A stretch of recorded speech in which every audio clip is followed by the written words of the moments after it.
Inakalang anghel. Iyon pala ay demonyong nananahan sa loob ng sariling tahanan, habang si Caesar ay nagpapakapagod sa Cebu para sa kanilang kinabukasan. Ang kanyang ina ay unti-unting pinapatay sa gutom at takot ni Tala, ang babaeng pinagkatiwalaan niya ng lahat.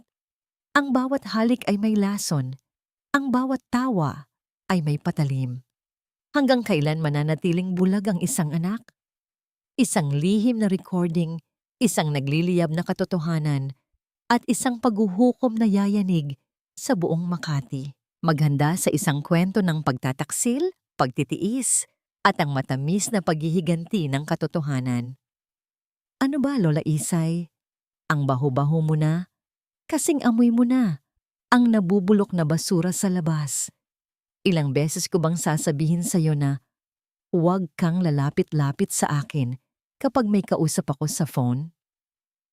Ang boses ni Tala ay parang matalim na kuko na kumakalos sa katahimikan ng malawak na sala ng mansyon. Sa sandaling iyon, ang kamera ng buhay ay dahan-dahang lumayo upang ipakita ang isang matandang babaeng nakayuko. Nanginginig ang mga kamay at may hawak na isang puting panyo na may burdang pangalan ni na Cesar at Tala. Iyon ang panyong pinagpuyatan ni Lola Isay sa loob ng isang linggo. Tinitiis ang panlalabo ng paningin para lamang may maibigay na regalo sa babaeng akala niya ay magiging tunay na anak sa oras na ikasal ito sa kanyang nag-iisang anak na si Caesar. Dahan-dahang binitawan ni Lola Isay ang panyo. Ang tela ay dahan-dahang lumipad sa sahig, tila isang munting ibong na balian ng pakpak. Ang kanyang mga mata, na dati ay puno ng ningning ng karunungan, ngayon ay mistulang mga lawa ng kalituhan at takot. Ang bawat kataga ni Tala ay bumaon sa kanyang puso na parang isang malamig na karayom. Ang sakit ay hindi nagmula sa lakas ng pagkakasigaw, kundi sa katotohanang ang babaeng ito ang siyang laging nakangiti at naglalambing sa harap ni Cesar. Nararamdaman ni Lola Isay ang panunuyo ng kanyang lalamunan. Gusto niyang magsalita, gusto niyang itanong kung nasaan ang Cesar niya, ngunit ang tanging lumabas sa kanyang bibig ay isang mahinang ungol ng paghihirap. Ang kanyang mga tuhod ay tila nawala ng lakas, kaya naman dahan-dahan siyang napaupo sa malamig na sahig. Ang kanyang paningin ay nagsimulang lumabo dahil sa mga luhang hindi man lamang makadaloy ng malaya. Tila ba maging ang kanyang mga luha ay natatakot sa galit ni Tala. Huwag mo akong idaan sa paawa-awa mo, matanda ka. Pagpapatuloy ni Tala habang diring-diri na tinitingnan ang panyong nasa sahig. Inabot niya ang panyo gamit ang dulo ng kanyang mamahaling sapatos at itinulak ito palayo na parang isang maruming basahan. Doon ka sa taas. Huwag kang bababa hanggat hindi ko sinasabi. At huwag na huwag mong susubukang hawakan ang mga gamit ko. Naiintindihan mo ba? Sa kabilang dako, sa Cebu, hawak ni Cesar ang kanyang telepono habang nakatanaw sa asul na dagat. Nakangiti siya habang tinitingnan ang isang picture na ipinadala ni Tala kanina. Isang larawan ni Lola Isay na maayos ang suot at may pagkain sa harap, na kinuha pala ni Tala isang buwan na ang nakalilipas. Hindi alam ni Cesar na sa mga sandaling ito, ang kanyang ina ay nakalugmok sa sahig. Pilit na iniintindi kung bakit ang bahay na itinayo niya ng may pagmamahal ay naging isang madilim na kulungan. Napahawak si Lola Isay sa kanyang dibdib. Ang pintig ng kanyang puso ay mabagal at puno ng bigat. Sa kanyang isipan, naglalaro ang isang munting alaala ng isang batang Caesar na humahalik sa kanyang pisngi tuwing gabi. Ngunit ang alaalang iyon ay mabilis na tinabunan ng anino ni Tala na nakatayo sa kanyang harapan, matayog, malupit, at puno ng kasakiman. Bakit ang pag-ibig na ibinigay ko ng buong buo ay ganito ang ibinabalik sa akin? Nasaan na ang liwanag ng aking tahanan? Ang katahimikan sa sala ay muling nabasag nang marinig ang tunog ng pagbagsak ng isang baso sa kusina. Hindi yun galing kay Lola Isay. Mula sa dilim ng pasilyo, Isang pares ng mga mata ang nakasaksi sa lahat. Si Maricel, ang kanyang mga kamay ay nakakuyom, ang kanyang hininga ay pigil, at ang kanyang puso ay nag-aapoy sa halo-halong takot at galit. Alam niyang sa sandaling magsalita siya, mawawalan siya ng trabaho. Ngunit paano niya matitiis na makitang dinudurog ang nag-iisang taong nagpakita sa kanya ng kabutihan? Lumingon si Tala sa direksyon ng kusina. Ang kanyang mukha ay biglang nagbago mula sa pagiging demonyo tungo sa isang inosenteng maskara. Maricel, ikaw ba yan? Halika rito. Tulungan mo si Lola Isay. Mukhang nalilito na naman siya at tinatapon ang mga gamit. Tumayo ang balahibo ni Maricel. Ang kasinungalingan ni Tala ay kasing dulas ng ahas. Nanatili siyang nakatayo sa dilim. Hawak ang kanyang lumang cellphone na may kakaunting battery na lamang. Sa loob ng kanyang isipan, isang malaking tanong ang naglalakbay na tila isang babala sa paparating na bagyo. Sino ang maniniwala sa isang katulong na tulad ko laban sa isang mapanlinlang na anghel? Dito ka nababagay, Lola. Sa gitna ng mga alikabok at mga gamit na wala ng silbi. Dahil katulad ng mga basurang ito, pabigat ka na lang din sa buhay ni Cesar. Ang boses ni Tala ay malamig pa sa yelo habang itinutulak niya si Lola Isay sa loob ng maliit at madilim na kwarto sa attic. Ang tanging liwanag doon ay nagmumula sa isang maliit na bintanang puno ng sapot ng gagamba at ang hangin ay amoy luma at nakakasuffocate. Hindi na ito ang mansyong kinilala ni Lola Isay. Para sa kanya, ito na ang kanyang kabaong habang siya ay humihinga pa. Dahan-dahang isinara ni Tala ang pinto at ang tunog ng pagpihitit ng susi ay tila isang hatol ng kamatayan na umalingaw-ngaw sa buong pasilyo. Sa ibaba, sa sala na dati ay puno ng tawanan ni na Cesar at ng kanyang ina, kampanteng naupo si Tala sa malambot na sofa. Hawak niya ang credit card ni Cesar, ang card na dapat ay para sa gamot at pagkain ni Lola Isay. Yes, Mommy. Nabayaran ko na yung utang nyo sa kasino. Don't worry, unlimited ang budget natin dito. Hanggat tanga si Cesar, hinding-hindi tayo maghihirap. Nakangiting sabi ni Tala sa kanyang telepono habang tinitingnan ang isang mamahaling designer bag sa internet. Ang bawat salita niya ay punong-puno ng lason at kawalang hiyaan. Isang katotohanang itinatago niya sa likod ng kanyang mga post sa Facebook tungkol sa pagiging isang dutiful daughter-in-law. Samantala, sa kusina, hindi mapakali si Maricel. Nilagyan niya ng kaunting kanin at ulam ang isang maliit na mangkok. Balak niyang itakas ito patungo sa attic. Ngunit bago pa siya makahakbang, humarang si Tala sa kanyang daan. Saan mo dadalhin yan, Maricel? Sinabi ko sa'yo, diet ang matanda. Masyado siyang nagiging makalimutin kapag busog. Pangungutya ni Tala habang kinuha ang mangkok at walang kaabog-abog na itinapon ang laman nito sa basurahan. Ang tunog ng pagbagsak ng pagkain sa plastik na supot ay tila sampal sa mukha ni Maricel. Pero Ma'am Tala, simula kahapon pa po hindi kumakain si Lola Isay. Baka po mabinat siya. Pakiusap ni Maricel. Ang kanyang boses ay nanginginig sa takot at awa. Lumapit si Tala kay Maricel. Ang kanyang mukha ay pulgada na lamang ang layo. Makinig ka sa akin, Maricel. Isang salita mo lang kay Cesar o kahit kanino. Sisiguraduhin kong sa kulungan ang bagsak mo. Gagawan kita ng kwento na ikaw ang nagnanakaw ng mga alahas dito. Sino ang papaniwalaan nila? Isang katulong na tulad mo o ang babaeng pakakasalan ng amo mo? Ang banta ni Tala ay parang isang madilim na anino na bumalot sa buong pagkatao ni Maricel. Napayuko na lamang ang katulong habang ang kanyang puso ay sumisigaw sa tindi ng kawalang katarungan. Sa itaas ng attic, sa gitna ng matinding init at dilim, nakaupo si Lola Isay sa isang lumang kutsyon. Ang kanyang tiyan ay humihilab sa gutom, ngunit mas masakit ang kirot sa kanyang damdamin, sa kanyang paghahalungkat sa mga lumang kahon, upang humanap ng kahit anong pwedeng pantakip sa giniginaw niyang katawan.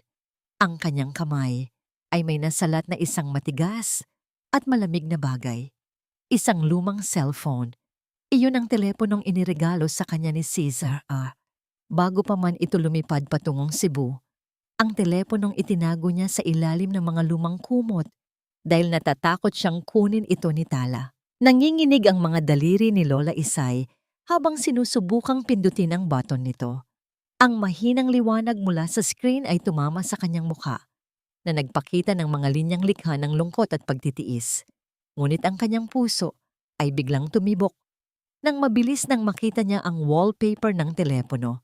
Isang litrato nila ni Caesar na masayang kumakain ng sorbetes sa parke.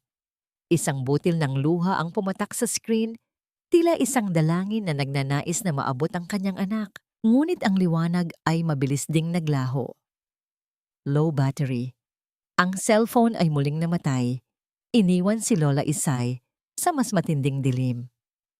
Sa gitna ng katahimikan, narinig niya ang mga yabag ng sapatos ni Tala na papunta sa direksyon ng atik. Ang tunog ng bawat hakbang ay tila isang banta na mas lalong nagpabilis sa kaba ng matanda.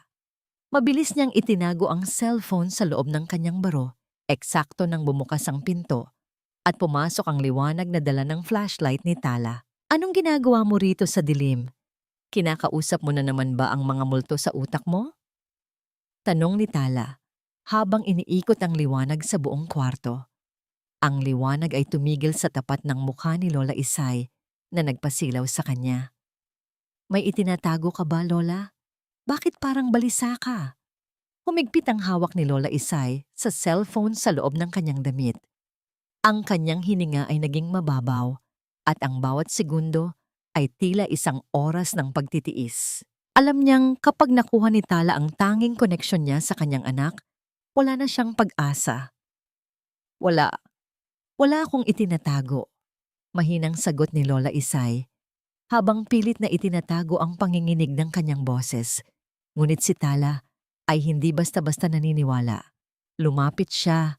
Ang kanyang kamay ay dahan-dahang lumapit sa balikat ng matanda, habang ang isang mapanuring ngiti ay gumuhit sa kanyang mga labi.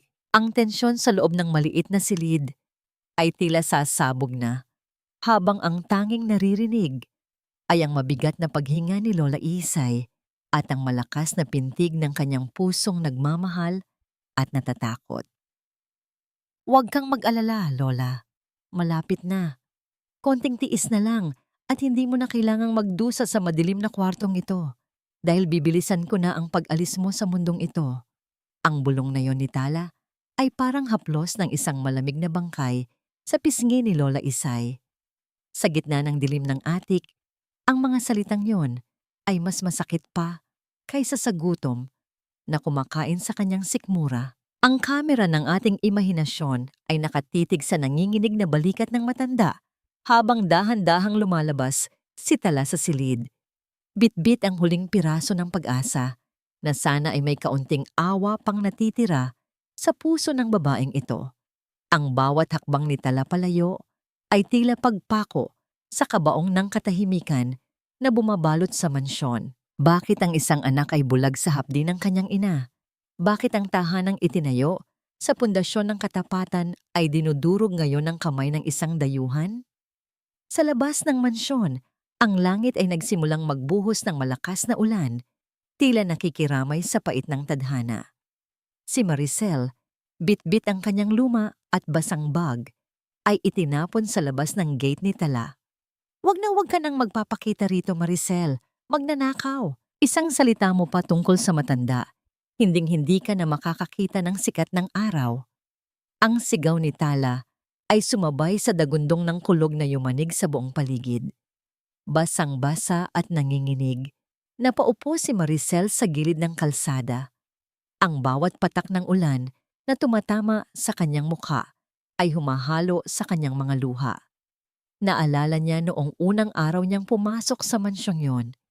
Si Lola Isay ang mismong nag-abot sa kanya ng mainit na kape at nagsabing, "Ituring mo kaming pamilya, Maricel." Ang utang na loob na yon ay mas mabigat pa sa anumang banta ni Tala. Hindi niya kayang iwan ang matanda sa kamay ng isang demonyo. Sa gitna ng kadiliman, tumayo si Maricel. Nilapitan niya ang isang maliit na sari-sari store na malapit na ring magsara. Gamit ang kanyang huling barya na dapat sana ay pamasahin niya pauwi sa probinsya. Bumili siya ng 2 pirasong tinapay at isang boteng tubig. Ang kanyang mga kamay ay nanginginig, hindi dahil sa ginaw, kundi dahil sa desisyong alam niyang maaari niyang ikapahamak. Dahan-dahan siyang bumalik sa likuran ng mansyon. Alam niya ang bawat sulok ng hardin. Gumapang siya sa gitna ng mga basang halaman. Ang putik ay kumakapit sa kanyang damit, ngunit wala siyang pakialam. Tumingala siya sa maliit na bintana ng atik sa ikatlong palapag. Napakalayo, napakataas. Ngunit sa bintanang iyon, nakita niya ang isang mahinang anino ng matandang babaeng nakadungaw, tila naghihintay ng himala. Lola, Lola Isay. Mahinang tawag ni Maricel. Ang kanyang boses ay muntik nang malunod sa ingay ng ulan. Gamit ang isang mahabang kawayan na naiwan ng mga hardinero, itinali ni Maricel ang supot ng tinapay at tubig. Sa bawat pag-angat niya ng kawayan, ang kanyang mga braso ay nangangalay at ang kanyang puso ay tila sasabog sa kaba. Nang sa wakas ay maabot ng supot ang pasimano ng bintana, nakita niya ang nanginginig na kamay ni Lola Ice ay nakinuha ang pagkain. Isang saglit na pagtatama ng kanilang mga mata sa gitna ng dilim. Isang pasasalamat na walang salita. Isang pangakong hindi siya pababayaan. Ngunit sa loob ng bahay, hindi mapakali si Tala. Nakatayo siya sa veranda, umiinom ng mamahaling wine habang pinagmamasdan ng ulan. Bigla siyang may napansing kakaiba. Ang mga sanga ng puno ng bougainvillea sa ibaba ng atik ay tila gumagalaw ng hindi normal. Ang kanyang mga mata ay nanliit sa suspisya. Hindi siya nagatubili. Inilapag niya ang baso at mabilis na kinuha ang isang bakal na pamalo na nakasandal sa gilid ng pinto. Ang kanyang muka ay wala ng bahid ng ganda. Puro puot at kasamaan na lamang ang mababakas dito. Dahan-dahan siyang naglakad pababa. Ang tunog ng kanyang tsinelas sa sahig ay tila isang babala ng kamatayan. Binuksan niya ang pinto patungo sa hardin. Ang malamig na hangin at ulan ay humampas sa kanyang mukha. Ngunit mas matindi ang lamig ng kanyang boses nang magsalita siya sa gitna ng dilim. Maricel, alam kong nandito ka. Akala mo ba ay malulusutan mo ako? Si Maricel, na kasalukuyang nagbubaba ng kawayan, ay napatigagal. Ang kanyang dugo ay tila nagyelo nang makita ang anino ni Tala na papalapit sa kanya. Hawak ang bakal na nakakasilaw sa tuwing tumatama ang liwanag ng kidlat. Wala siyang matatakbuhan. Sa itaas, si Lola Isay ay nakadungaw. Ang tinapay ay bitbit pa sa kanyang nangangatog na kamay habang pinapanood ang nagbabadyang trahedya sa ibaba. Isang malakas na kidlat ang muling gumuhit sa langit na nagbigay liwanag sa malupit ng ngiti ni Tala habang itinataas niya ang bakal na pamalo. Mabuti pa ang aso, alam kung kailan dapat lumayo. Pero ikaw, Maricel, para kang linta na kahit anong pilit ay ayaw bumitaw sa pamilyang hindi ka naman kaano-ano. Ang boses ni Tala ay humalo sa hagupit ng hangin at ulan, malamig at walang bahid ng awa. Ang bakal na pamalo na hawak niya ay dahan-dahang idiniin sa balikat ni Maricel na kasalukuyang nakaluhod sa basang lupa. Ang bawat patak ng ulan na tumatama sa mukha ni Maricel ay tila mga karayom na tumutusok sa kanyang balat. Ngunit ang mas matinding sakit ay ang makita ang supot ng tinapay na kinuha ni Tala at itinapon sa putikan. Ang pagkaing iyon na para sana kay Lola Isay ay tinapakan ni Tala. Idiniin sa dumi hanggang sa madurog at hindi na mapakinabangan. Ang kawalang katarungan ay parang isang madilim na ulap na sumasakal sa hininga ni Maricel. Gusto niyang sumigaw, gusto niyang lumaban, ngunit ang takot para sa kanyang buhay at ang pangamba para kay Lola Isay ang nagpatahimik sa kanya. Ang kanyang mga kamay ay bumaon sa putik. Nanginginig sa matinding puot habang pinapanood ang malupit na ngiti ni Tala sa ilalim ng kanyang itim na payong. Umalis ka na, bago ko patawagin ang mga guard para kaladkarin ka palabas sa kalsada. At tandaan mo, Maricel, ang katotohanan ay pag-aari lamang ng mga taong may kapangyarihan. At sa bahay na ito, ako ang batas. Huling banta ni Tala. Bago tumalikod at pumasok sa loob ng mansyon, iniwan ang katulong na basang-basa at luhaan sa gitna ng bagyo. Pagpasok ni Tala sa loob, mabilis niyang pinunasan ang kanyang mga paa at kinuha ang kanyang cellphone. Ang kanyang mukha ay biglang nagbago. Ang kaninang hitsura ng isang demonyo ay biglang napalitan ng isang mapagmahal at nag-aalalang kasintahan. Tinawagan niya si Cesar sa Cebu. "Hello, love. Napatawag ka?" "Oo, okay lang kami rito. Maayos na nakatulog si Lola Aisay. Binasahan ko muna siya ng paborito niyang kwento bago siya nagpahinga." Ang boses ni Tala ay tila musika sa pandinig, puno ng lambing at pagkalinga. Habang nagsasalita, tinitingnan niya ang kanyang sarili sa salamin. Inaayos ang kanyang buhok na parang walang nangyaring kaguluhan sa labas. Sa kabilang linya, sa isang modernong opisina sa Cebu, napahinga ng malalim si Cesar. "Salamat, Tala. Hindi ko alam ang gagawin ko kung wala ka riyan para mag-alaga kay Mami. Alam mo namang siya na lang ang tanging kayamanan ko. Pasensya ka na kung kailangan mong magsakripisyo para sa amin." "Ano ka ba, Cesar? Love is sacrifice, di ba? Gagawin ko ang lahat para sa pamilya natin." Sagot ni Tala, habang ang kanyang mga mata ay nakatuon sa isang mamahaling singsing na nakapatong sa kanyang dresser. Ang singsing na matagal na niyang ninanasa mula sa kaba ng pamilya ni Cesar. Ngunit sa kabila ng mga matatamis na salita ni Tala, may isang kakaibang bigat sa dibdib ni Cesar na hindi niya maipaliwanag. Tumingin siya sa mga larawang ipinapadala ni Tala sa kanya araw-araw. Mga larawan ni Lola Isay na tila masaya. Ngunit kung susuriing mabuti, ang mga mata ng kanyang ina ay tila humihingi ng tulong sa likod ng bawat pilit na ngiti. Ang kanyang instinto bilang isang anak ay nagsisimulang kumatok sa kanyang isipan, tila isang babala na may maling nagaganap sa loob ng kanyang sariling tahanan. Samantala, si Maricel ay nakahanap ng masisilungan sa isang maliit na hintayan ng bus. Ang kanyang katawan ay nanginginig sa ginaw, ngunit ang kanyang isipan ay abala sa pag-iisip ng paraan. Kinuha niya ang kanyang lumang cellphone na basa na rin ng ulan. Ang screen nito ay kumukurap-kurap, tila malapit na ring bumigay. Alam niyang kailangan niyang kumilos bago maging huli ang lahat. Gamit ang nanginginig na mga daliri, tinipan niya ang numero ni Cesar. Hindi siya pwedeng tumawag dahil tiyak na hindi siya paniniwalaan at baka mabuking panitala. Isang mensahe lamang ang kanyang tanging pag-asa. Isang mensahe na magsisilbing mitya ng pagdududa sa puso ng kanyang amo. "Sir Cesar, huwag po kayong maniwala sa mga nakikita ninyo.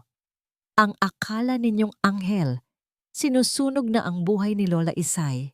Umuwi po kayo bago pa mawala ang lahat." Pinindot ni Maricel ang send nang may kasamang panalangin.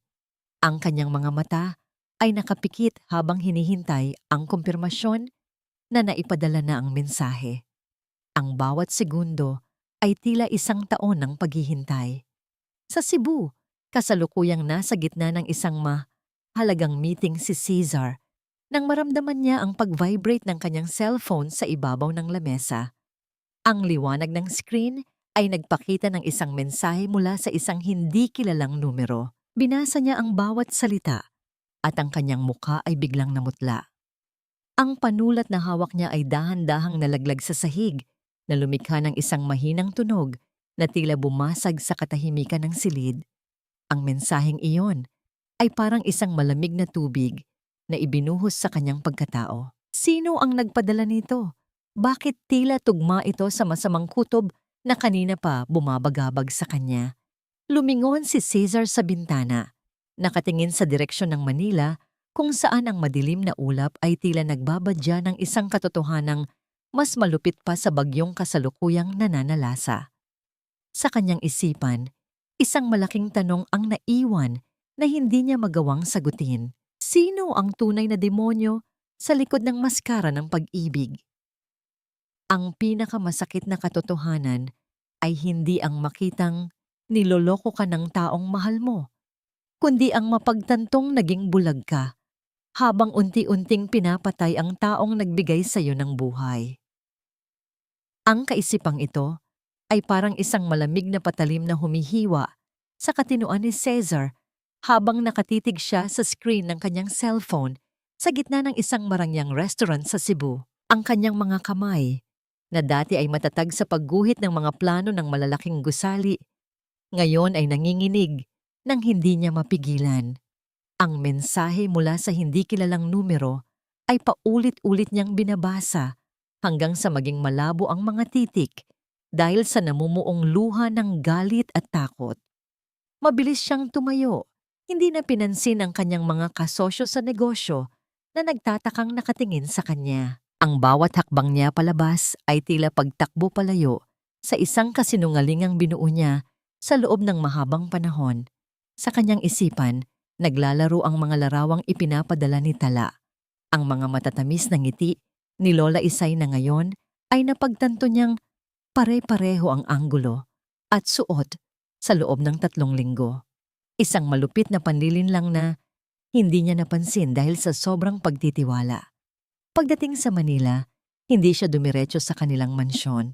Ayon sa tagubilin sa mensahe, nagtungo siya sa isang maliit at madilim na karinderya sa isang eskinita sa Makati. Doon, sa ilalim ng isang aandap-andap na bumbilya, nakita niya si Maricel. Ang dating masiglang katulong ay mukhang hulas, payat, at may bakas pa ng putik sa kanyang lumang tsinelas.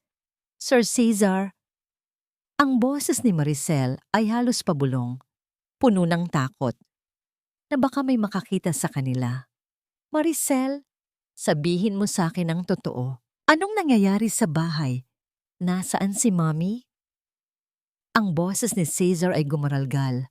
Ang kanyang mga mata ay nagsusumamo para sa isang sagot na alam niyang wawasak sa kanyang puso.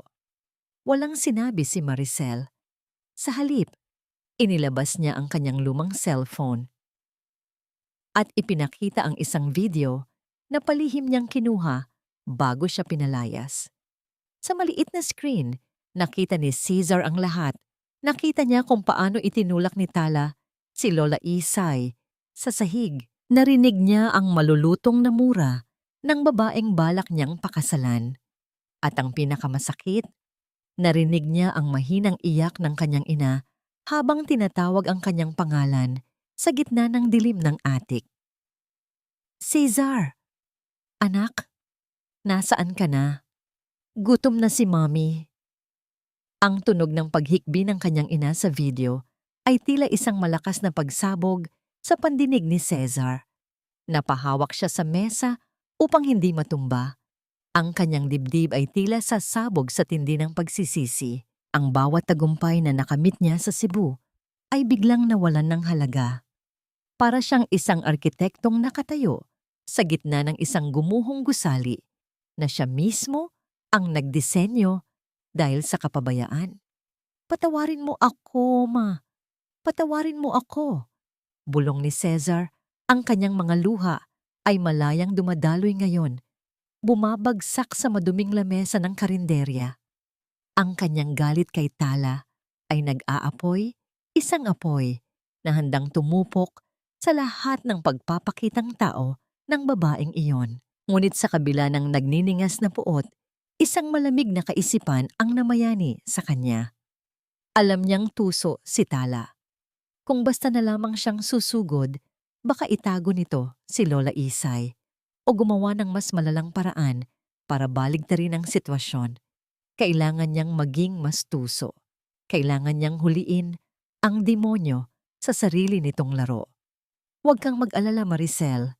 Hindi ko hahayaang masayang ang sakripisyo mo. Simula sa oras na ito, bawat patak ng luha ni Mommy ay pagbabayaran ni Tala ng higit pa sa inaasahan niya." Wika ni Cesar Ang kanyang tinig ay naging malamig at matigas na parang semento.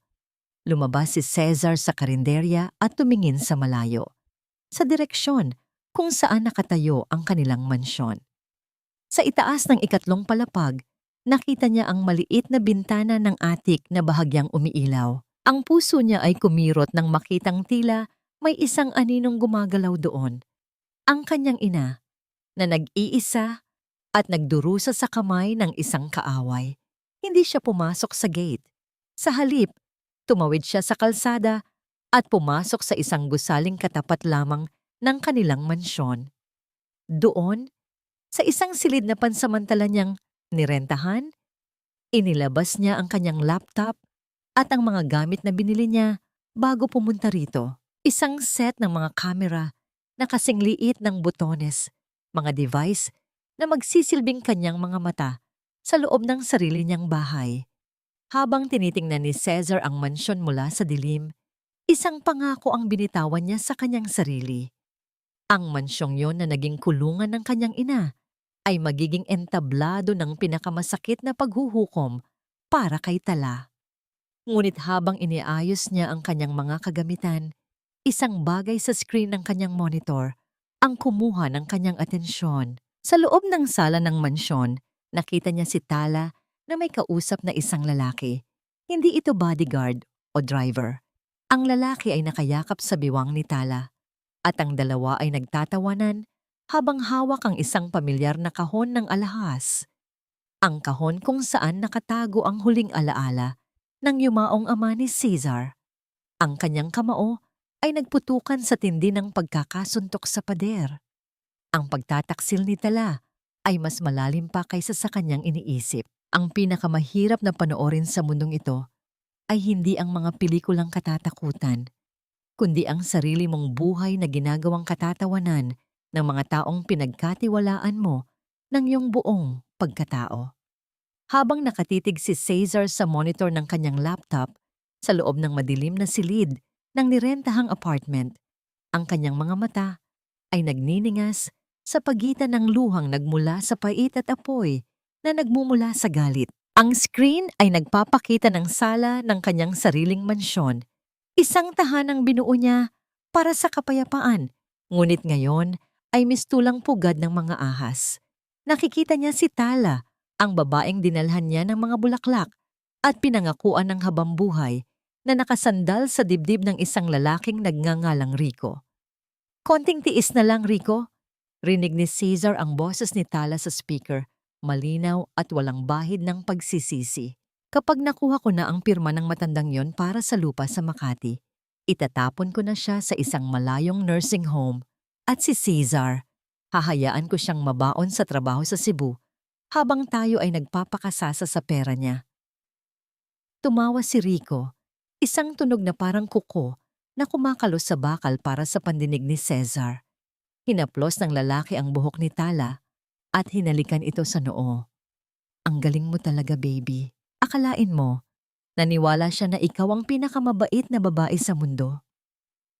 Napapikit si Cesar ng mariin. Ang kanyang mga kuko ay bumaon sa kanyang sariling palad hanggang sa makaramdam siya ng hapdi. Ang bawat salita nila ay parang mga latay sa kanyang likuran. Ang kanyang ama, na pumanaw na, ay laging nagsasabing ang alahas na nasa kahon ay para sa babaeng tunay na magmamahal sa pamilya. Ngayong nakikita niyang pinaglalaruan ito ng mga kamay ng isang estranghero, tila ba muling namatay ang kanyang ama sa harap ng kanyang mga mata. Ngunit hindi siya susuko sa bugso ng damdamin.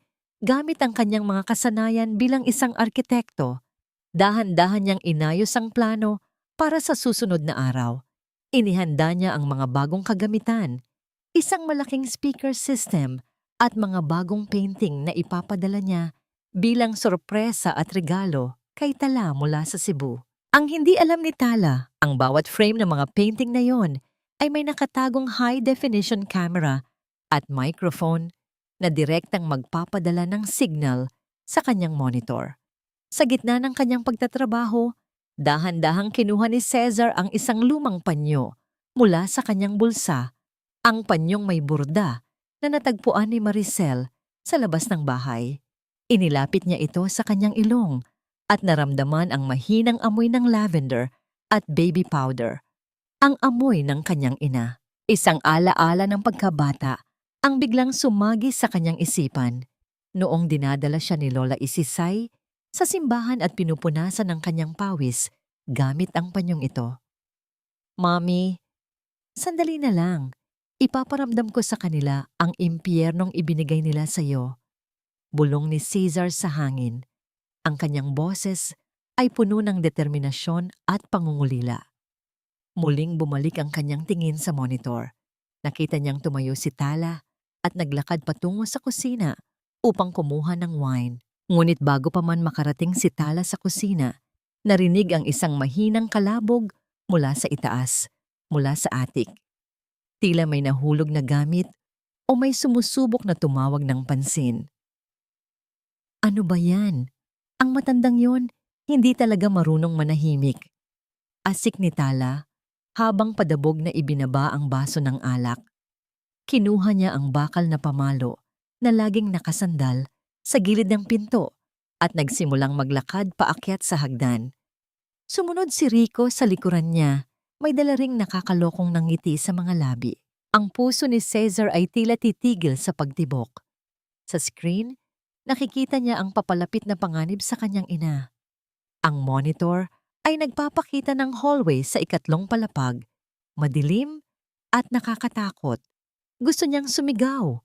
Gusto niyang tumakbo patawid ng kalsada upang protektahan ang kanyang ina. Ngunit alam niyang kapag ginawa niya iyon, masisira ang lahat ng kanyang plano at maaaring mas lalong manganib si Lola Isay. Huwag mong sasaktan ang nanay ko. Huwag mong susubukan. Pabulong na banta ni Caesar habang ang kanyang mga daliri ay nakahanda ng pindutin ang isang button sa kanyang keyboard.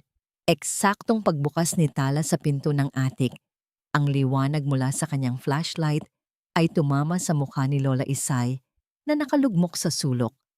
Hawak ang lumang cellphone na tila may sinusubukang tawagan. Ngunit hindi lang iyon ang nakita ni Tala.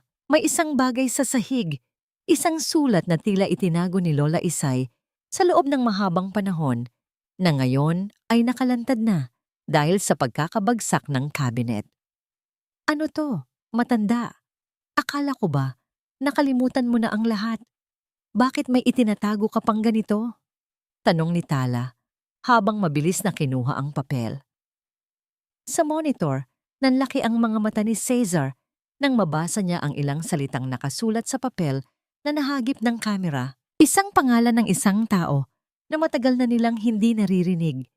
Isang pangalan na maaring magpabago sa lahat ng ari-arian ng pamilya. Sino ang taong ito? At bakit ito itinatago ni Lola Isay sa loob ng maraming taon?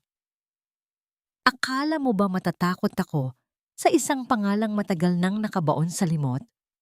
Kahit sino pa ang tawagin mo, kahit ang mga patay ay bumangon pa, wala nang makakapigil sa akin na makuha ang lahat ng sayo.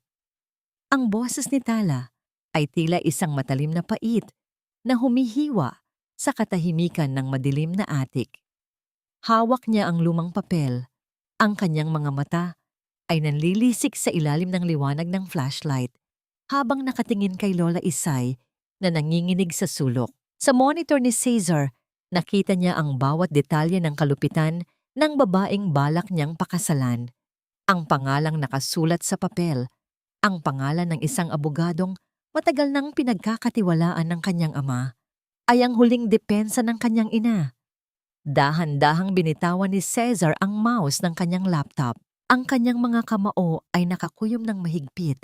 Ang kanyang mga kuko ay bumaon sa kanyang balat hanggang sa makaramdam siya ng hapdi. Ngunit hindi ito sapat upang mapawi ang apoy na nagliliyab sa kanyang dibdib. Habang pinapanood niya si Tala, nasaktan ang kanyang ina sa pamamagitan ng mga salita.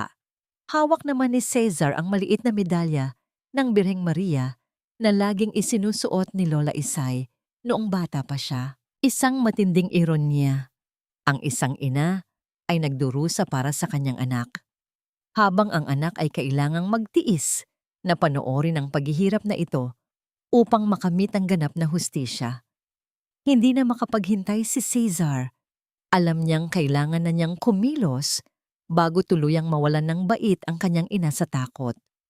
Tumayo siya, isinuot ang kanyang jacket at lumabas sa madilim na apartment. Ang bawat hakbang niya patungo sa mansyon ay tila paglalakad sa ibabaw ng mga nagbabagang uling. Ang hangin sa labas ay malamig, ngunit ang pawis ay dumadaloy sa kanyang noo dahil sa halo-halong kaba at puot. Pagdating niya sa harap ng gate, huminga siya ng malalim. Pinindot niya ang doorbell ng may pekeng kagalakan. Sa loob ng mansyon, mabilis na nagkatinginan sina Tala at Rico.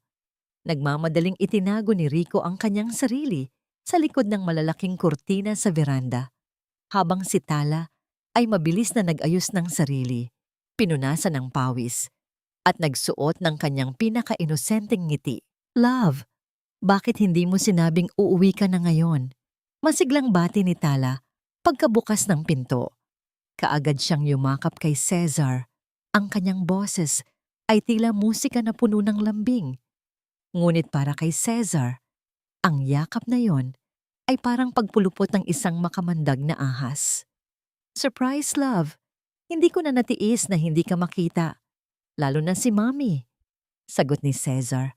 Ang kanyang boses ay kalmado at matatag. Isang arkitektong sanay magtago ng bitak sa ilalim ng magandang pintura. Inilapag niya ang kanyang maleta sa sahig, at ang bawat yabag niya sa marmol na sahig ay tila isang babala ng paparating na unos. "Love, bakit parang hingal ka? At bakit ang gulo ng buhok mo?"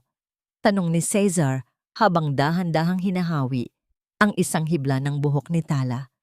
Ang kanyang haplos ay banayad, ngunit sa loob-loob niya ay parang gusto niyang isigaw ang lahat ng puot na nararamdaman niya. Naamoy niya sa paligid ang halimuyak ng wine at ang isang kakaibang pabango ng lalaki na alam niyang hindi sa kanya. Ang traidor ay malapit lang, marahil ay nakatitig sa kanya mula sa dilim. Ano kasi, naglilinis ako ng mga lumang gamit sa itaas. Alam mo naman si Lola Isay, kung saan-saan nagtatago ng kalat." Pilit ang tawa ni Tala. Ang kanyang mga mata ay pabalik-balik sa direksyon ng beranda kung nasaan si Rico. "Mabuti pa, magpahinga ka muna. Magluluto ako ng paborito mong dinner."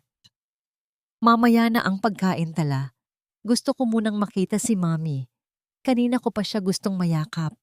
Maring sabi ni Caesar. Hindi na niya hinintay ang sagot ng babae at agad siyang naglakad patungo sa hagdan. "Wait! Caesar! Tulog na siya!" Alam mo namang mahirap siyang gisingin kapag uminom na ng gamot. Baka magalit ang doktor kapag naistorbo ang pahinga niya.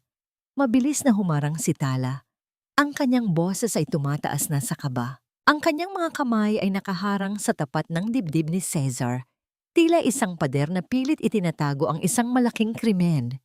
Tumingin si Caesar ng diretso sa mga mata ni Tala. Sa isang sandali, parang nakita ni Tala ang isang kakaibang dilim sa paningin ng kanyang kasintahan. Isang dilim na hindi niya kailanman nakita noon. Ngunit mabilis itong pinalitan ni Caesar ng isang mapait na ngiti. "Saglit lang, love. Sisilip lang ako. Hindi ko siya gigisingin. Pangako."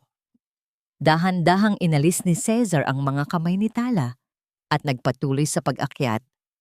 Ang bawat baitang ng hagdan ay tila nagpapabigat sa kanyang kalooban. Pagdating sa harap ng pinto ng attic, nakita niyang nakakabit pa rin ang padlock sa labas. Ang kanyang puso ay parang pinipiga. Isang ina, ikinulong sa sarili niyang tahanan na parang isang kriminal. Kinuha ni Tala ang susi ng may nanginginig na mga daliri at binuksan ang pinto. Pagpasok ni Caesar, ang amoy ng alikabok at kulob na hangin ay sumalubong sa kanya. Doon, sa isang maliit na kama sa sulok, nakita niya si Lola Isay. Ang matanda ay nakabaluktot, yakap ang isang lumang unan, at ang kanyang mukha ay puno ng bakas ng natuyong luha. Dahan-dahang lumapit si Caesar at lumuhod sa tabi ng kama. Kinuha niya ang kamay ng kanyang ina, ang kamay na nagpalaki sa kanya, ang kamay na ngayon ay puno ng mga pasa at galos. Isang matinding kirot ang nanunuot sa bawat himaymay ng kanyang puso. Golden moment. Kinuha ni Cesar ang panyong may burda na ibinigay sa kanya ni Maricel. Dahan-dahan niyang ipinunas ito sa noo ng kanyang ina. Sa gitna ng pagtulog, bahagyang gumalaw si Lola Isay at hinawakan ang daliri ni Cesar. Anak, huwag kang aalis. Mahinang bulong ng matanda sa kanyang panaginip.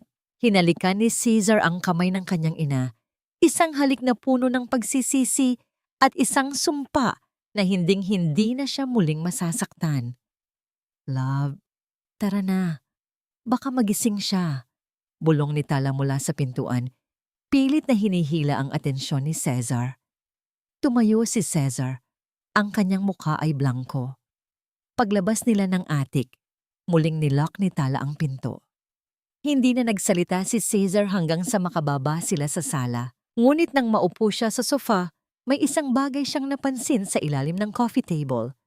Isang gintong lighter na may inisyal na R. Isang bagay na tiyak niyang pag-aari ni Rico. Lumingon si Cesar kay Tala na kasalukuyang nagbubuhos ng wine. Ang kanyang mga mata ay nanliit. Tala, may nakalimutan ka yata sa beranda. Parang may narinig akong kumaluskos kanina. Namutla si Tala. Ang basong hawak niya ay bahagyang nayanig. Baka pusa lang yun, love. Hayaan mo na. Hindi. Sigurado akong hindi pusa yun. Puntahan natin.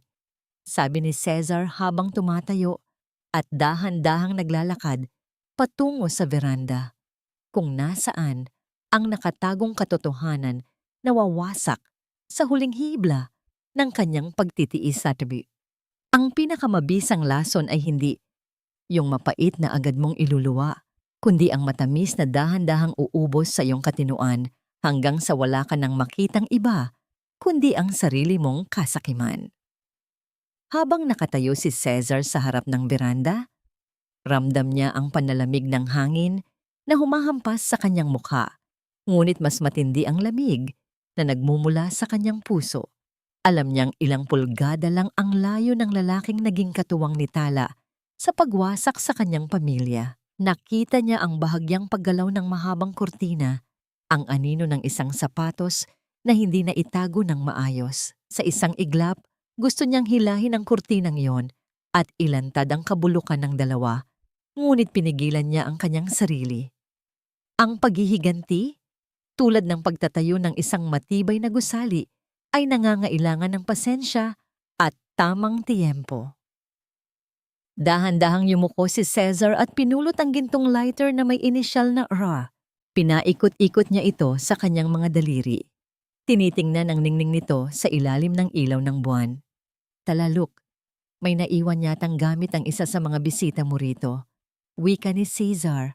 Ang kanyang boses ay tila isang banayad na kanta na may nakatagong talim. Mabilis na lumapit si Tala. Ang kanyang mukha ay kasing puti na ng papel. Baka kay Maricel yan. Alam mo naman yung babaeng yon, kung ano-anong dinadala rito bago ko siya pinalayas dahil sa pagnanakaw. Mabilis na palusot ni Tala, habang pilit na kinukuha ang lighter mula sa kamay ni Cesar. Ngumiti si Cesar, isang ngiting hindi umaabot sa kanyang mga mata. Ganoon ba? Sayang, mukhang mahal pa naman ito. Hayaan mo na. Itatapon ko na lang tumamaya, kasama ng iba pang basura. Inilagay ni Cesar ang lighter sa kanyang bulsa at tinalikuran ng beranda. Iniwan ang isang Rico na halos hindi humihinga sa likod ng kurtina. Pagbalik nila sa gitna ng sala, naupo si Cesar sa kanyang paboritong upuan. Kinuha niya ang kamay ni Tala at hinaplos ito. Tila ba isa siyang tapat na mangingibig. Tala, may mahalaga akong sasabihin sa iyo. Habang nasa Cebu ako, naisip ko ang lahat ng sakripisyo mo para kay Mommy. Hindi sapat ang pasasalamat lang. Ano ang ibig mong sabihin, love? Tanong ni Tala.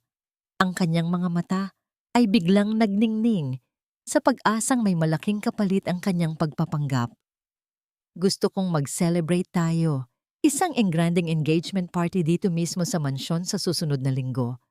Doon ko rin balak i-announce ang paglilipat ng titulo ng lupa sa Makati sa pangalan mo, Deklarasyon ni Cesar.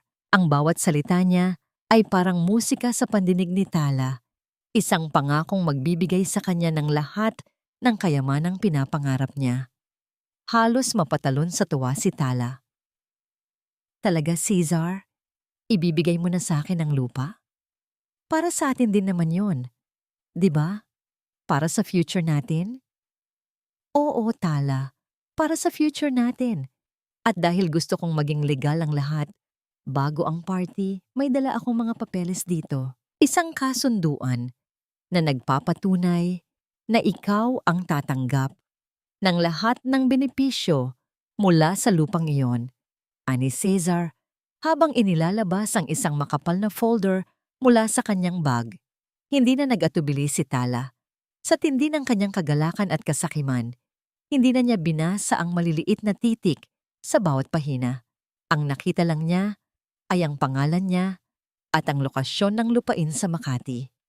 Kinuha niya ang panulat at mabilis na nilagdaan ang bawat dokumento. Hindi niya alam na ang kanyang pinirmahan ay hindi titulo ng lupa, kundi isang pag-amin ng pagkakautang sa kumpanya ni Cesar at isang waiver na naglalantad sa lahat ng kanyang ilegal na transaksyon gamit ang credit card ng pamilya. Ayan, love. Tapos na, sabi ni Tala nang may malapad ng ngiti. Tila ba hawak na niya ang buong mundo. Yumakap siya kay Cesar ng mahigpit. Hindi namamalayan ang diring nararamdaman ng lalaki sa bawat segundo ng kanilang pagkakalapit. Golden moment. Habang nakayakap si Tala, lumingon si Cesar sa portrait ng kanyang yumaong ama na nakasabit sa dingding. Sa kanyang isipan, tila bumulong ang kanyang ama ng salitang, "Tapos na." Isang butil ng pawis ang gumulong sa sentido ni Cesar, hindi dahil sa kaba, kundi dahil sa bigat ng maskarang kailangan pa niyang isuot ng ilang araw pa. Hinaplos niya ang likod ni Tala, ngunit ang kanyang tingin ay nakatuon sa madilim na pasilyo patungo sa attic, kung nasaan ang tunay niyang kayamanan. Sige na, magpahinga na tayo. Marami pa tayong dapat ihanda para sa party. Bulong ni Cesar. Pag-akyat nila sa itaas, iniwan ni Cesar si Tala na abalang-abala sa pagtawag sa kanyang nanay upang ibalita ang tagumpay. Pumasok si Cesar sa kanyang sariling kwarto at mabilis na binuksan ang kanyang laptop. Nakita niya sa camera na si Rico ay nagmamadaling lumabas ng mansyon. Bitbit ang takot na muntik na siyang mahuli. Ngunit ang pansin ni Cesar ay natuon sa isang maliit na box sa sulok ng screen. Ang sensor sa pintuan ng attic ay nag-vibrate. Dahan-dahang bumukas ang pinto at nakita ni Cesar si Tala na pumasok muli sa silid ni Lola Isay. Sa pagkakataong ito, walang bakal na pamalo, kundi isang masamang balak na mas malupit pa sa anumang sakit ng katawan. "Lola, aalis na tayo rito sa susunod na linggo." Rinig ni Cesar ang bulong ni Tala sa kanyang ina. "Pero bago ka umalis, sisiguraduhin kong wala ka nang maalala. Kahit ang sarili mong pangalan." Naniga si Cesar sa kanyang kinauupuan. Ano ang ibinibigay ni Tala sa kanyang ina? Isang malaking misteryo ang nabuo sa kanyang isipan habang nakikita niyang may itinuturok si Tala sa braso ng matanda. "Gamot lang ito, Lola. Para hindi ka na maglikot. Para hindi mo na kami istorbohin sa masayang gabi namin. Konting tiis na lang. Mawawala na ang lahat ng ingay sa loob ng ulo mo." Ang boses ni Tala ay parang isang malamig na bulong ng kamatayan sa loob ng madilim na attic. Habang nakatingin si Cesar sa monitor ng kanyang laptop, ang kanyang buong katawan ay nanginginig sa tindi ng puot na hindi niya mailabas. Nakikita niya sa screen ang malupit na kamay ni Tala na itinuturok ang isang likido sa braso ni Lola Iisay. Ang braso na dati ay laging nakayakap sa kanya. Ang braso na ngayon ay puno ng mga pasa at bakas ng pangaapi. Ang bawat patak ng gamot na yon ay tila lason na dumadaloy din sa sariling mga ugat ni Cesar. Ang sakit na nararamdaman ni Cesar ay hindi lamang galit. Ito ay isang malalim na pagsisisi na tila isang mabigat na kadena sa kanyang leeg. Habang pinaplano niya ang isang marangyang party, ang kanyang ina ay unti-unting pinapatay sa harap ng kanyang mga mata. Gusto niyang sumugod, gusto niyang saktan si Tala. Ngunit alam niyang kapag ginawa niya iyon, ang mga ebidensyang kailangan niya para mabulok ang babaeng ito sa kulungan ay maaring mawalan ng bisa. Napahawak siya sa kanyang dibdib. Sinusubukang pakalmahin ang kanyang hininga na tila isang nagbabadyang bagyo. Dahan-dahang lumabas si Tala mula sa atik, dala ang isang mapanlinlang na ngiti habang bumababa sa hagdan.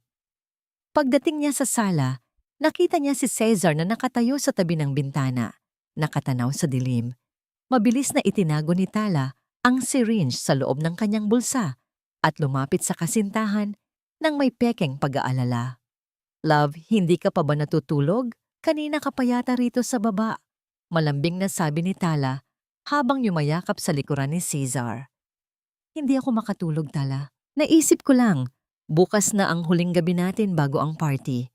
Ang huling hapunan natin bilang magkasintahan bago tayo maging opisyal na mag-asawa sa mata ng lahat."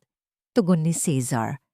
Ang kanyang boses ay malamig, walang emosyon, ngunit puno ng nakatagong kahulugan. "Oo nga, love. Sobrang excited na ako.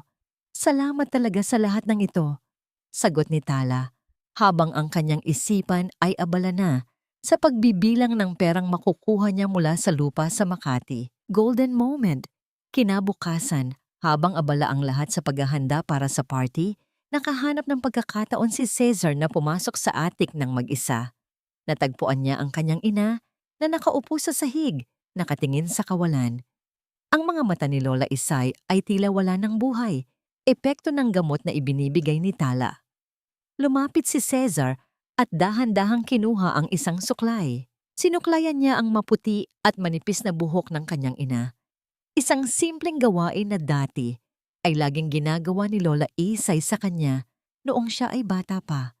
Sa gitna ng pagkablangko, biglang hinawakan ni Lola Isay ang kamay ni Cesar at may ibinulong na isang salita na nagpabilis sa tibok ng puso ng lalaki. "Takbo! Cesar! Takbo!"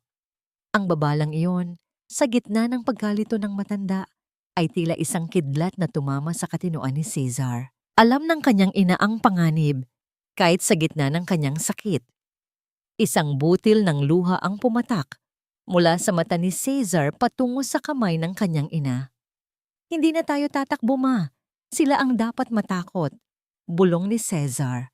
Pagbaba ni Cesar, nakita niya ang isang delivery truck sa labas. Iyon ang mga huling kagamitan para sa party.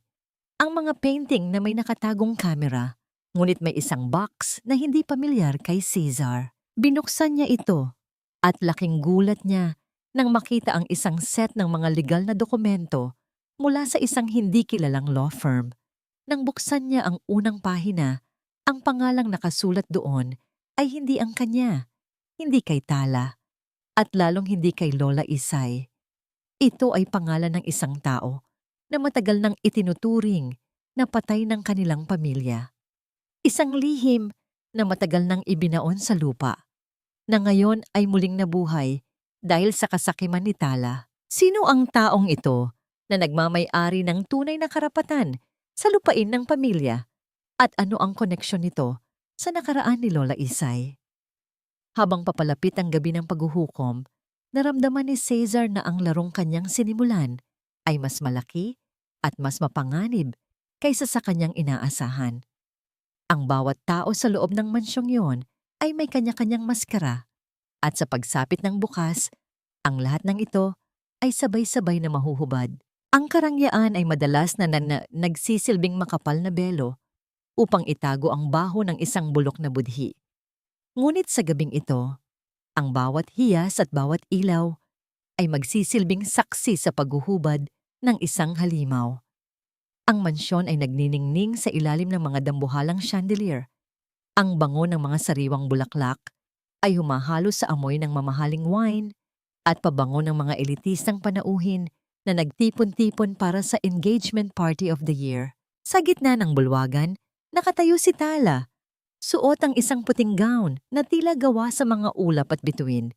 Siya ang sentro ng atensyon, ang anghel, na hinahangaan ng lahat dahil sa kanyang tiyaga sa pag-aalaga sa biyenang may sakit. Sa kanyang tabi, nakatayo si Caesar, seryoso, ngunit guwapo sa kanyang tuksido. Ang kanyang mga mata ay blangko, habang pinagmamasdan ang bawat kilos ng kanyang magiging asawa. Ladies and gentlemen, panimula ni Caesar, ang kanyang boses ay umalingaw-ngaw sa buong mansyon gamit ang mga high-tech na speaker na siya mismo ang nag-install. Bago ang ating dinner, may inihanda akong isang munting sorpresa. Isang paglalakbay sa aming pag-iibigan at ang dedikasyon ni Tala sa aming pamilya. Ngumiti si Tala nang napakalapad. Ang kanyang mga mata ay kumikislap sa kasakiman. Akala niya, ito na ang sandali ng kanyang ganap na tagumpay. Dahan-dahang namatay ang mga ilaw sa sala at bumukas ang isang dambuhalang projector screen sa gitna ng entablado. Ang unang mga imahe ay mga larawan nilang dalawa na masaya, kasama ang musikang madamdamin. Marami sa mga panauhin ang napabuntong hininga sa inggit at paghanga. Ngunit ang musika ay biglang tumigil. Ang screen ay naging itim sa loob ng 3 segundo. Isang katahimikang tila bumibigti sa hininga ng lahat. Biglang may lumitaw na bagong video. Hindi ito larawan ng pag-ibig. Ito ay isang madilim na kwarto, ang attic. Nakita ng lahat ang isang matandang babaeng nakadapa sa sahig. Umiiyak habang pilit na kinakain ang isang tuyong tinapay na puno ng dumi. Ang bawat panauhin ay napasinghap. Ang mga bulungan ay tila mga bubuyog na biglang nabulabog. "Ano to, Caesar? May mali yata sa video," sigaw ni Tala. Ang kanyang boses ay nanginginig sa kaba habang pilit na inaabot ang remote sa lamesa. Ngunit hindi tumigil ang video. Ang susunod na eksena ay mas malala. Nakita ng lahat si Tala na pumasok sa attic. Dala ang bakal na pamalo. Narinig ng buong mansyon ang kanyang boses. Ang boses na kanina lang ay parang musika. Ngayon ay parang galing sa impyerno. "Kainin mo yan, matandang ulyanin. Ang baho mo na. Kasing baho mo ang lupang gusto mong ipamana sa anak mo." Golden moment. Sa screen, nakita ang dahan-dahang pag-angat ng mukha ni Lola Isay. Ang kanyang mga mata ay tumingin ng diretso sa kamera.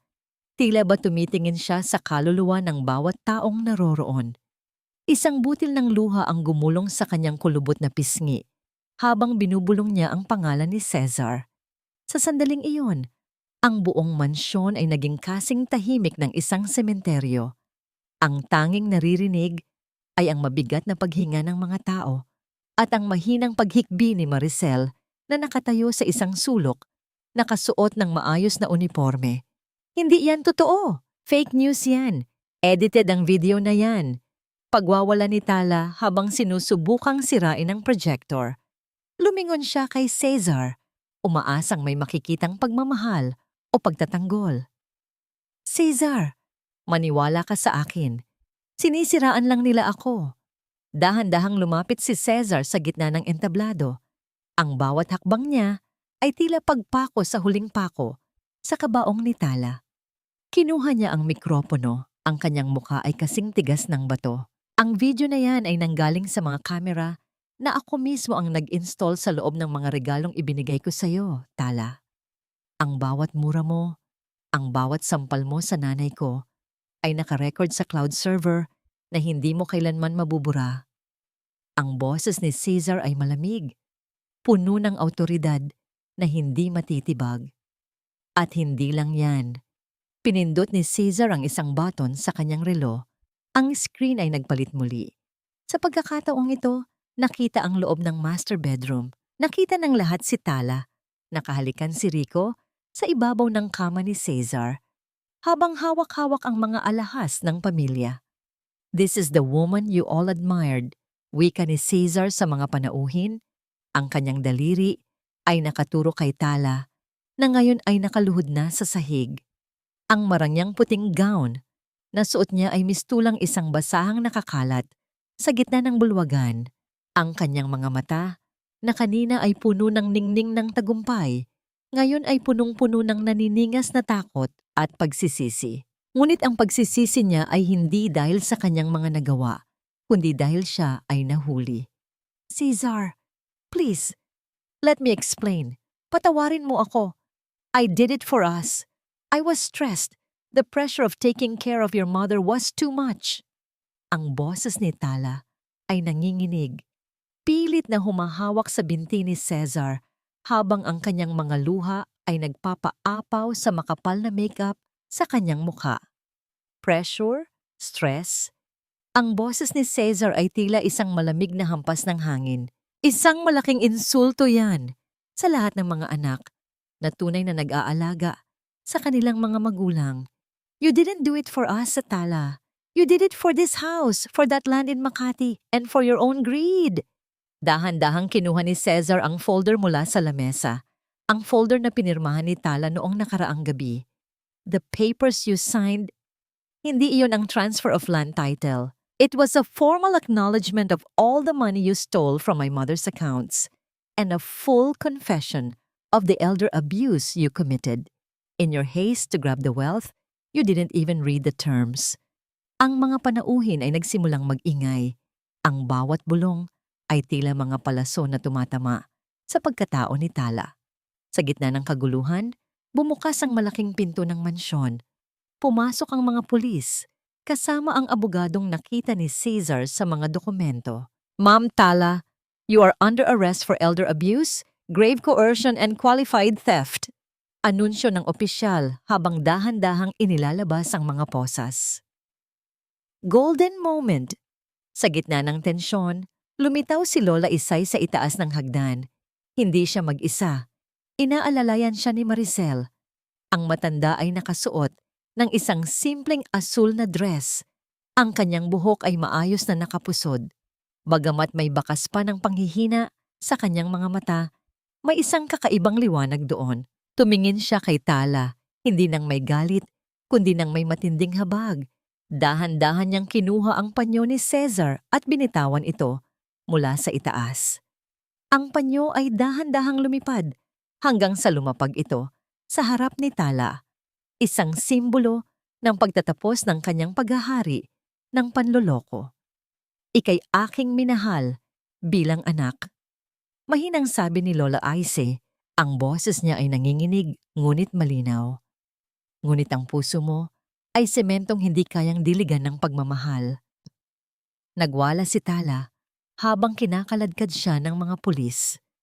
Ang kanyang mga hiyaw ay tila isang hayop na nasugatan, punong-puno ng mga mura at sumpa. Hindi pa tapos ito. Caesar, hindi mo alam ang lahat. Ang lupang yon. Hindi sa inyo ang lupang yon. Napatigil si Cesar. Ang huling sigaw ni Tala ay tila isang panibagong palaisipan. Lumingon siya sa abogadong kasama ng mga pulis. Ang abogadong may hawak ng misteryosong dokumento mula sa nakaraang kabanata. Sir Caesar, wika ng abogado habang inaabot ang isang lumang sobre. May isang katotohanang kailangan nating harapin. Ang lupain sa Makati. May isa pang tagapagmana na mas mataas ang karapatan kaysa sa pamilya nyo. At ang taong iyon ay kasama natin sa gabing ito. Ang puso ni Cesar ay muling bumilis. Ang pintig. Tumingin siya sa paligid, sa mga mukha ng kanyang mga bisita, sa mga mukha ng kanyang mga empleyado. Sino sa kanila ang nagtatago ng lihim ng kanyang ama? Ang katotohanan ay parang agos ng tubig sa ilog. Maaari mong harangan ng pansamantala. Ngunit darating ang araw na gagawa ito ng sariling daan upang hugasan ang lahat ng dumi ng nakaraan. Nanatiling nakatayo si Caesar sa gitna ng bulwagan, habang ang boses ng abogado ay tila isang malakas na kulog na nagpatahimik sa lahat ng mga panauhin.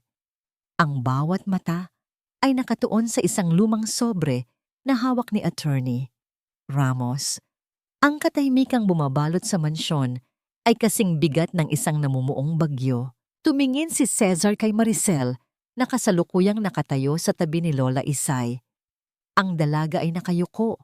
Ang kanyang mga kamay ay nanginginig. at ang kanyang mukha ay puno ng pagkalito. Attorney Ramos, anong ibig mong sabihin? Tanong ni Cesar.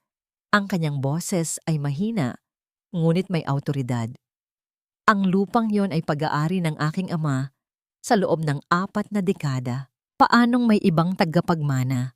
Dahan-dahang binuksan ng abogado ang sobre at inilabas ang isang dilaw na papel. Isang huling testamento na may lagda ng ama ni Cesar. Cesar, ang iyong ama ay isang taong may malalim na prinsipyo. Noong panahon ng krisis sa kanilang kumpanya, ang pamilya ni Maricel ang nagligtas sa inyo. Ang nanay ni Maricel ay hindi lang basta katulong. Siya ang nagbenta ng sarili nilang maliit na lupain sa probinsya para lamang mabayaran ang utang ng iyong ama at hindi mabawi ang mansyong ito. Isang malakas na pagsinghap ang narinig mula sa mga bisita. Tumingin si Cesar kay Maricel na ngayon ay umiiyak na ng tahimik. Hindi niya alam ang sakripisyong ito. Ang akala niya ay sadyang mabait lang ang kanyang ama sa pamilya ni Maricel. Ngunit ito pala ay isang malalim na utang na loob na nakabaon sa kasaysanan ng kanilang tahanan.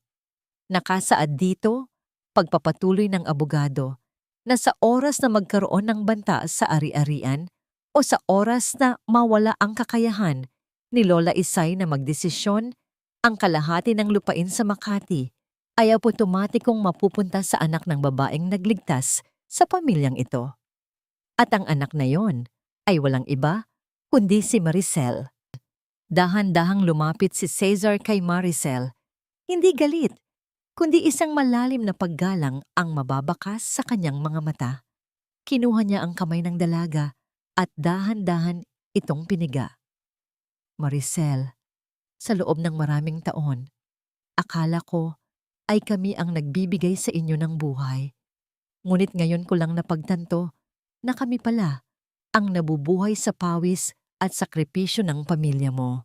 Kinuha ni Cesar ang panyo mula sa kanyang bulsa at iniabot ito kay Maricel upang punasan ang mga luha nito. Hindi ka na lang basta katulong dito, ikaw ay kapatid at ikaw ay bahagi ng pundasyong ito. Sa kabilang banda, sa labas ng mansyon, maririnig ang huling sigaw ni Tala habang isinasakay siya sa sasakyan ng pulis. Ang kanyang paghahari ng kasamaan ay nagwakas sa gitna ng sarili niyang mga bitag. Ang kayamanang pinagpapatay niya ng katinoan ay napunta sa taong itinuring niyang pinakamababa sa lahat. Ang karma ay tila isang sining na perpektong naisakatuparan sa gabing iyon. Nang magalisan ang mga bisita, naiwan ang katahimikan sa loob ng mansyon. Isang katahimikang hindi na nakakatakot, kundi puno ng paghilom. Naupo si Cesar sa tabi ni Lola Isay sa ilalim ng malaking portrait ng kanyang ama. Hinilig ni Lola Isay ang kanyang ulo sa balikat ng anak. Cesar. Anak? Mahinang tawag ng matanda. Sa pagkakataong ito, ang kanyang mga mata ay malinaw. Ang epekto ng gamot na ibinigay ni Tala ay dahan-dahan nang nawawala. Ang bahay ay hindi gawa sa bato. Gawa ito sa pagmamahal. Niyakap ng mahigpit ni Cesar ang kanyang ina. Sa sandaling iyon, naramdaman niya ang tunay na kapayapaan. Wala na ang takot, wala na ang mga lihim. Ngunit habang tinitingnan niya ang huling pahina ng dokumentong hawak ni Attorney Ramos, may isang maliit na nota sa likod na nakasulat sa sulat kamay ng kanyang ama. Isang babala tungkol sa isang tao mula sa nakaraan ni Lola Isay na maaaring bumalik anumang oras. Isang pangalan na naging sanhi ng pagkakasakit ng kanyang ina. Sir Cesar, bulong ni Maricel habang tinitingnan ang parehong nota. Iyan ang lalaking laging tumatawag sa telepono noong wala kayo. Ang lalaking sinasabi ni Ma'am Tala na siya raw ang tunay na nagmamay-ari ng puso ni Lola Iisay. Nanigas ang buong katawan ni Cesar. Sino ang lalaking ito? At ano ang tunay na dahilan kung bakit nawala ang katinoan ng kanyang ina? Ang sugat sa balat ay naghihilom, pero ang sugat sa alaala ay parang aninong hindi mo matakasan, gaano man kaliwanag ang iyong bukas. Sa loob ng tahimik na library ng mansyon, tanging ang mahinang paghinga ni Cesar at ang malungkot na ihip ng hangin sa labas ang maririnig. Ang mga mata ni Cesar ay nakatitig sa mantsadong papel na iniwan ng kanyang ama. Ang bawat titik ay tila isang piping saksi sa isang nakaraang pilit na ibinaon sa limot upang protektahan ang isang marupok na puso. Sa tabi niya, si Maricel ay tahimik na nag-aayos ng mga huling kagamitan. Ang kanyang presensya ay tila isang angkla sa gitna ng nagbabadyang muling pag-alon ng mga emosyon. Dahan-dahang hinaplos ni Cesar ang pangalang nakasulat sa nota. Gabriel. Isang pangalan na hindi kailanman binanggit sa loob ng tahanang ito. Lumingon siya kay Maricel. Ang kanyang mukha ay puno ng mga katanungang hindi niya alam kung paano sisimulan.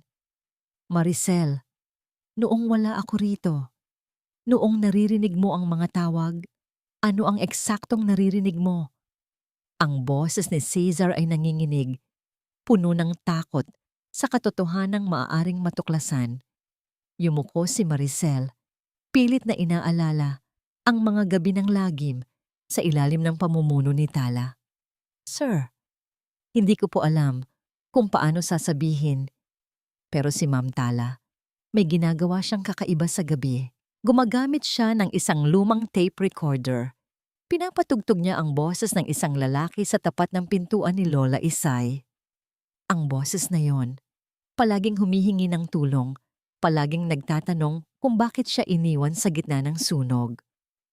Napatayo si Cesar. Ang katotohanan ay tila isang malakas na hampas sa kanyang dibdib.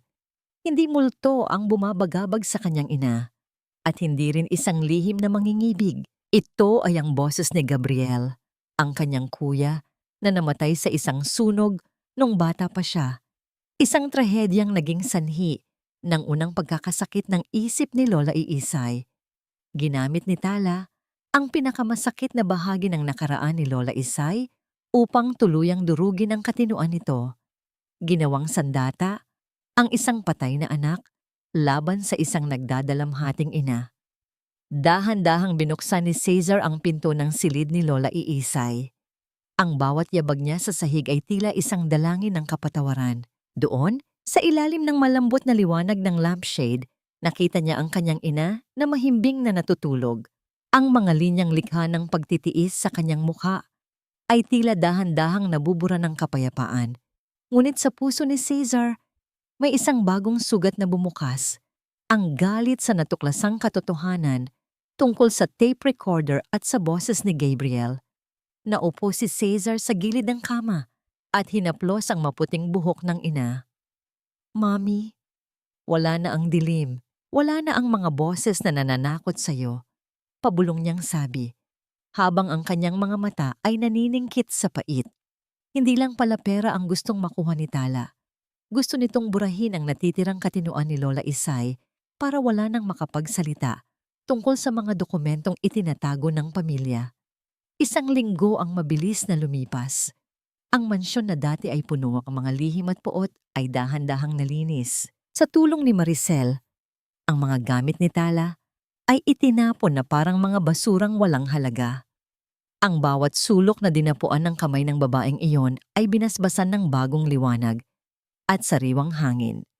Samantala, ang balita tungkol sa pagkakaaresto kay Tala at sa kanyang kasabwat na si Rico ay naging usap-usapan sa buong lungsod.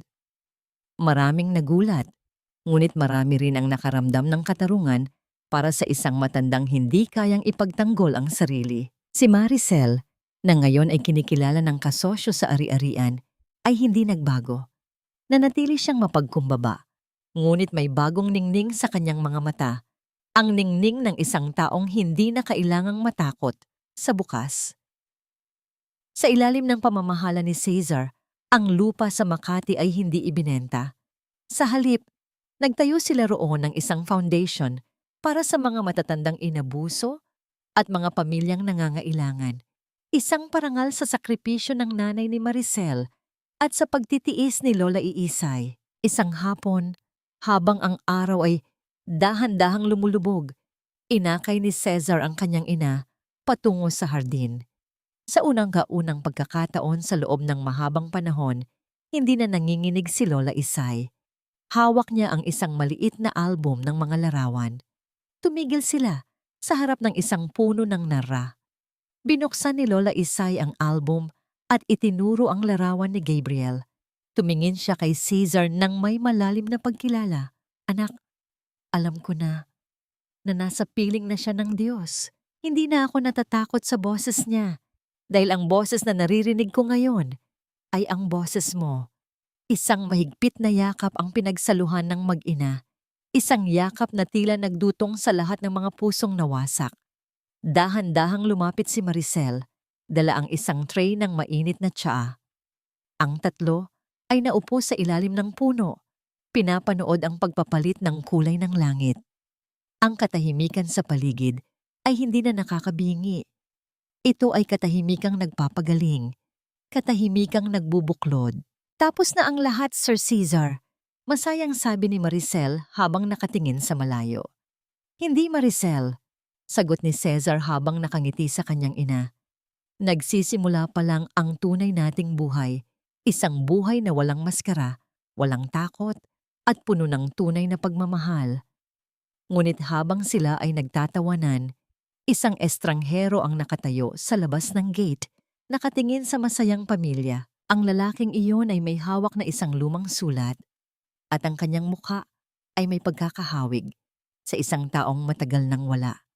Isang huling anino ng nakaraan na tila hindi pa handang bumitaw.